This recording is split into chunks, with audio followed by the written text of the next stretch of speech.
Ang 17 kabanata ng Ebanghelyo ni San Juan. Ang mga bagay na ito ay sinalita ni Jesus, at sa pagtingala ng kanyang mga mata sa langit, ay sinabi niya, Ama, dumating na ang oras.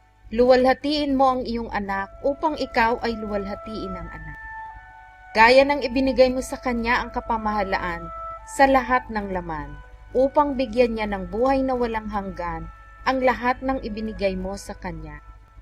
At ito ang buhay na walang hanggan, na ikaw ay makilala nila na iisang Diyos na tunay, at siyang iyong sinugo, sa makatwid bagay si Jesucristo. Niluwalhati kita sa lupa, pagkaganap ko ng gawa na ipinagawa mo sa akin. At ngayon, Ama, luwalhatiin mo ako sa iyo rin ng kaluwalhati ang aking tinamo sa iyo, bago ang sanglibutan ay naging gayon. Ipinahayag ko ang iyong pangalan sa mga tao na ibinigay mo sa akin mula sa sanlibutan. Sila'y iyo at sila'y ibinigay mo sa akin at tinupad nila ang iyong salita.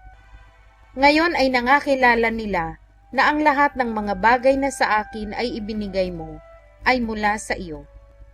Sapagkat ang mga salitang sa akin ay ibinigay mo, ay ibinigay ko sa kanila, at kanilang tinanggap, at nangakilala nilang tunay na nagbuhat ako sa iyo, at nagsipaniwalang ikaw ang nagsugo sa akin. Idinadalangin ko sila, hindi ang sanglibutan ang idinadalangin ko, kundi yaong mga sa akin ay ibinigay mo, sapagkat sila'y iyo. At ang lahat ng mga bagay ay iyo, at ang mga iyo ay akin, at ako'y lumuluwalhati sa kanila. At wala na ako sa sanlibutan, at ang mga ito ay nasa sanlibutan, at ako'y paririyan sa iyo, Amang Banal. Ingatan mo sila sa iyong pangalan, yaong mga ibinigay mo sa akin, upang sila'y maging isa na gaya naman natin.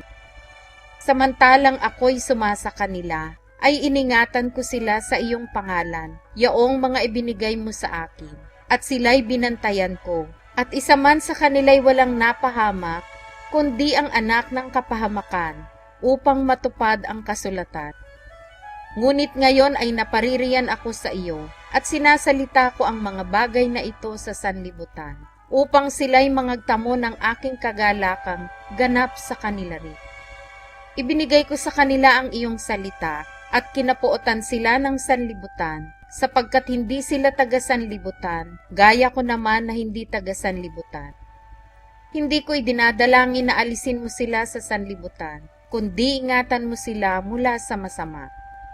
Hindi sila taga-sanlibutan, na gaya ko naman na hindi taga-sanlibutan. Pakabanalin mo sila sa katotohanan, ang salita mo'y katotohanan. Kung paanong ako'y iyong sinugo sa sanlibutan, sila'y gayon ding sinusugo ko sa sanlibutan. At dahil sa kanila'y pinabanal ko ang aking sarili, upang sila naman ay mangagpakabanal sa katotohanan. Hindi lamang sila ang idinadalangin ko, kundi sila rin naman ang mga nagsisisampalatay sa akin, sa pamamagitan ng kanilang salita, upang silang lahat ay maging isa na gaya mo, Ama, sa akin, at ako'y sa iyo, na sila na may sumaating, upang ang sanlibutan ay sumampalataya na ako'y sinugo. At ang kaluwalhatiang sa akin ibinigay mo, ay ibinigay ko sa kanila, upang sila'y maging isa, na gaya naman natin na iisa. At ako'y sa kanila, at ikaw ay sa akin, upang sila'y malubos sa pagkakaisa, upang makilala ng sanlibutan, na ikaw ang sa akin ay nagsugo, at sila'y iyong inibig, na gaya ko na inibig mo. Ama, yaong mga ibinigay mo sa akin ay ibig kong kung saan ako naroroon, sila naman ay dumuong kasama ko, upang makita nila ang kaluwalhatian ko na ibinigay mo sa akin, sapagkat ako'y iyong inibig bago natatag ang sanlibutan. O Amang Banal, hindi ka nakikilala ng sanlibutan, ngunit nakikilala kita, at nakikilala ng mga ito na ikaw ang nagsugo sa akin. At ipinakilala ko sa kanila ang iyong pangalan, at ipakikilala ko, upang ang pag-ibig na sa akin ay iniibig mo, ay mapa sa kanila, at ako'y sa kanila.